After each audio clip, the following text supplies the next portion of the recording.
Hey, welcome. My name is Erica, and it's awesome that you, yes you, are here joining into Just Horrifying. Please like and subscribe if you enjoy. Today, I'm going to talk about the case of Sakia Gunn in honor of Pride Month. Sakia Gunn was a 15-year-old black lesbian girl who held promise as a basketball player. She wanted to become a professional basketball player with the WNBA and was a straight-A student, looking forward to becoming a senior at Newark's West Side High School. On May 11, 2003, Sakia and her friends had traveled from their hometown of Newark, New Jersey to Greenwich Village, Manhattan. It was more of a popular spot for lesbians and gays, transgender youth, and that's where they would spend their weekend nights, where they felt safe and part of a community.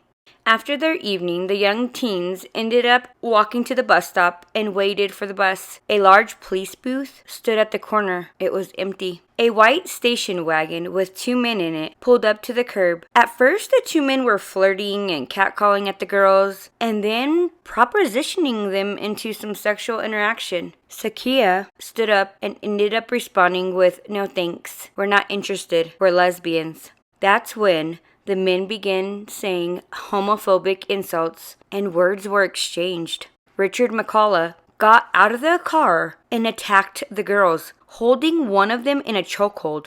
Sakia and one of her friends, Valencia, started fighting Richard.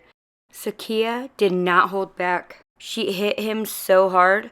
That's when he ended up stabbing her in the chest. This dude then ran back to the car, and it sped away. The girls raced to a car that had stopped at a red light and asked the driver to take them to the hospital. He did. Sakia ended up dying in her friend Valencia's arm in the emergency room. This guy ended up turning himself in a few days later and was given a plea bargain. A fucking plea bargain. The murder charge was dropped, and on May 5th, 2005, he pleaded guilty to aggravated manslaughter, aggravated assault, and bias intimidation. This was labeled as a hate crime, and this murderer only got 20 years. 20 years for killing an innocent 15-year-old girl.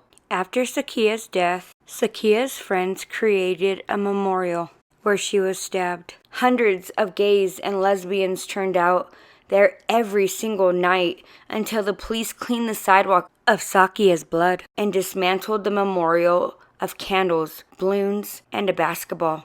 Some 3,000 people turned out to Sakia's funeral, many of them young queer people of color. The community in Newark has been demanding the city establish a community center for the gays, the lesbians, and the transgender youths in Newark, so young people don't feel that they have to go to another city just to feel safe and hang out. And by the community banding together, they were able to establish this gay lesbian youth center.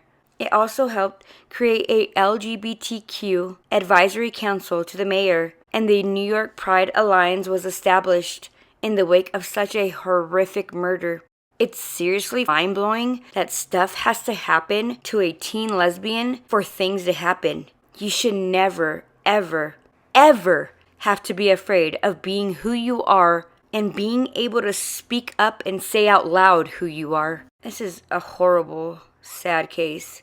Also, fuck this person that gave this murderer 20 years for killing an innocent 15-year-old little girl that had her whole life ahead of her, all because she was a lesbian. Anybody who murders anybody should be in prison for life, and some the death penalty. Period. No questions asked.